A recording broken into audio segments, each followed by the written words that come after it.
Dios al mundo amó. Un momento con la Biblia, con Conozca la Verdad.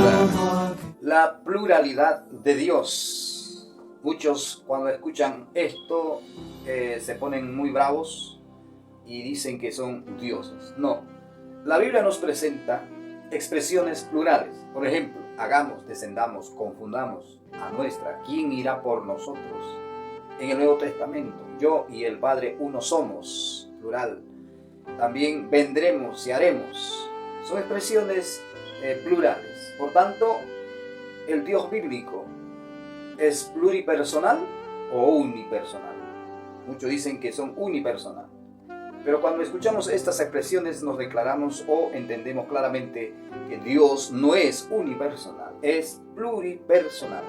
Justamente de eso vamos a hablar hoy en estos breves minutos. Para ello, para demostrar que en ese Dios singular que la Biblia nos presenta, encontramos tres entes reales con identidad propia: voluntad, amor y libre albedrío, ¿verdad?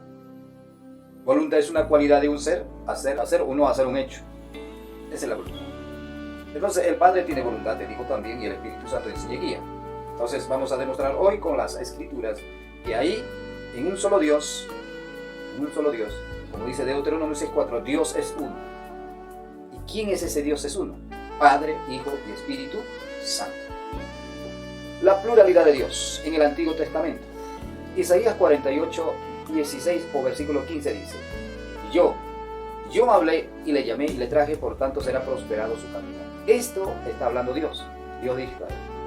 Dios de Israel está hablando: yo hablé y le llamé y le traje, por tanto será prosperado su camino. El verso 16 dice: Acercaos a mí, está hablando Dios, oíd esto. Desde el principio no hablé en secreto. Desde que eso se hizo, allí estaba yo. Quiere decir, el que habla aquí es el Dios de Israel. Luego dice: ahora me envió Jehová el Adonai y su Espíritu. Usted puede identificar fácilmente que aquí hay tres personas con identidad propia. El que habla se identifica como Dios. Luego ese que habla, o cuando se identifica como Dios, dice me envía. A la vez nuevamente dice me envía Jehová y su. Me envía Jehová el Adonai y su Espíritu. ¿Verdad? Ahora, en el capítulo, el contexto de esta expresión plural, encontramos en el capítulo 17 de San Juan, versículo 3. ¿Qué dice? Y esta es la vida eterna, que te conozcan a ti, al único Dios verdadero, y a Jesucristo, a quien has enviado. ¿Verdad? En el Antiguo Testamento es la misma palabra del Nuevo Testamento, porque Dios es el mismo. Él no cambia. El lenguaje plural del Antiguo Testamento nuevamente se repite en el Nuevo, porque dice y a Jesucristo, a quien has enviado. En el Antiguo Testamento dice: me envió Jehová, el Adonai y su Espíritu. Jehová Adonai, su Espíritu y el que habla como enviado. Tres en la deidad. No son tres dioses, sino una sola deidad, una sola naturaleza, y en esa naturaleza vemos claramente que hay un Padre, un Hijo y un Espíritu Santo. Amén. Entonces vemos claramente la pluralidad de Dios en la Biblia. Vamos a ir al libro de Hebreos también, donde vamos a encontrar otra pluralidad de Dios acerca del Padre, acerca del Hijo. De que el Hijo no es el Padre, ni el Padre es el Hijo, pero los dos están en una sola naturaleza. Amén. Hebreos 2:11 dice: porque el que santifica y los que son santificados, de uno son todos. Cuando dice de uno son todos, está hablando de Dios. Por lo cual no se avergüenza de llamarnos hermanos. El escritor de Hebreos presenta aquí a Jesús, al Hijo. Dice, versículo 3: yo confiaré en Él, y de nuevo, he aquí, yo y los hijos que Dios me dio. Se da cuenta que el escritor de Hebreos está presentando a Cristo. Y Cristo está hablando y dice: yo y los hijos que Dios me dio. Yo y los hijos que Dios me dio. No vemos ahí ni una unipersonalidad. Vemos pluripersonal, expresión pluripersonal. De que el Hijo dice: los hijos que Dios me dio. Y esto vamos a corroborar fácilmente con Isaías 8:18. ¿Qué dice? He aquí yo y los hijos que me dio Jehová. He aquí yo y los hijos que me dio Jehová. ¿No? ¿Dónde se cumple esta palabra? En el libro de San Juan, capítulo 10, versículo 28. ¿Qué dice? Y yo les doy vida eterna y no perecerán jamás, nadie las arrebatará de mi mano. Mi Padre que me las dio. O sea, el Padre da a los hijos. Y el Hijo, como es dado los hijos al Hijo, también nadie lo va a arrebatar de la mano del Hijo. Entonces, claramente vemos que hay un Padre que da los hijos al Hijo. Y el Hijo dice que de su mano nadie lo arrebatará. Vemos ahí que el Padre no es el Hijo, ni el Hijo es el Padre. Amén.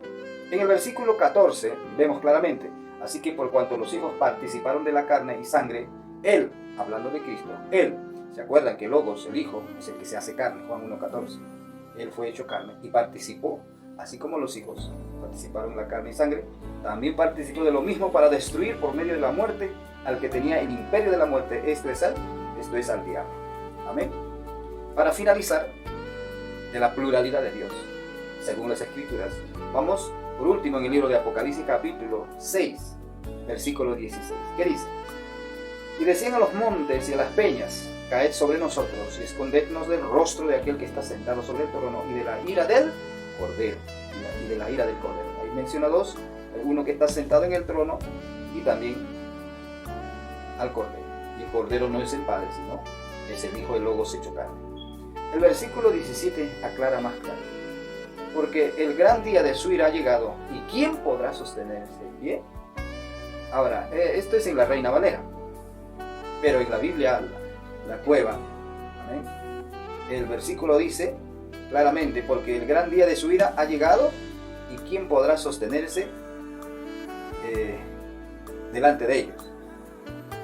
Auto, o sea, en griego la transliteración en Reina Valera no lo han puesto ellos, simplemente lo han puesto podrá sostenerse en pie. La Biblia Cueva, la Cueva, versión antigua, interlineal, vemos claramente que está la palabra griega autón, que habla plural. Autón habla pluralidad. Entonces la traducción más correcta hubiera sido: porque el gran día de su ira ha llegado, ¿y quién podrá sostener delante de ellos? Porque el versículo 16 dice claramente que hay uno que está sentado en el trono y uno que es el Cordero. Leemos nuevamente: caed sobre nosotros y escondednos del rostro de aquel que está sentado sobre el trono y de la ira de el Cordero. Entonces el Cordero no es el Padre, ni el Padre es el Cordero. Por eso que el verso 17 en griego dice autón, que se debe transliterar como ellos. ¿Quién podrá sostenerse delante de ellos? Entonces vemos claramente que la Biblia nos trae que ese Dios bíblico es un Dios pluripersonal. El Espíritu Santo también es mencionado como una persona. ¿Por qué? Porque Job dice: el Espíritu de Jehová me hizo. Pablo dice en el capítulo 4 de 1 de Timoteo de esta manera: y el Espíritu de Jehová, o sea, el Espíritu de Dios dice, y el Espíritu de Dios dice. Amén. En Antioquía, en la congregación de Antioquía, el Espíritu Santo habló y dijo: apartadme a Bernabé y a Saulo. Entonces el Espíritu Santo es el otro. Jesucristo mismo lo dijo: yo rogaré, él dijo, ¿no?, declarando: yo rogaré al Padre y el Padre enviará otro consolador. Otro, lo llamó consolador, Paráclitos lo llamó. Vemos ahí, hay una sola naturaleza, única y indivisible naturaleza, la deidad. En esa deidad existen tres personas con identidad de personalidad: Padre, Hijo y Espíritu Santo. No son dioses, son un solo Dios. ¿Y quién es ese Dios? Padre, Hijo y Espíritu Santo. La palabra Dios viene transliterada de hebreo Elohim. Elohim es un título que lleva el Padre, pero también lleva el Hijo y el Espíritu Santo. ¿Por qué? Porque hay un solo título para el Padre, para el Hijo y para el Espíritu Santo. Un solo Dios en tres personas, con identidad de personalidad, porque el Padre ama y envía a su Hijo, Y el Hijo desciende del cielo no para hacer su voluntad, sino la voluntad del que lo envió. Y el Espíritu Santo enseña y guía. Amén. La voluntad es una cualidad de un ser racional de no hacer un hecho o hacer un hecho. ¿Bien? El Padre tiene voluntad, el Hijo tiene voluntad, y el Espíritu Santo enseña y guía. Dios les guarde y Dios les bendiga. Amén.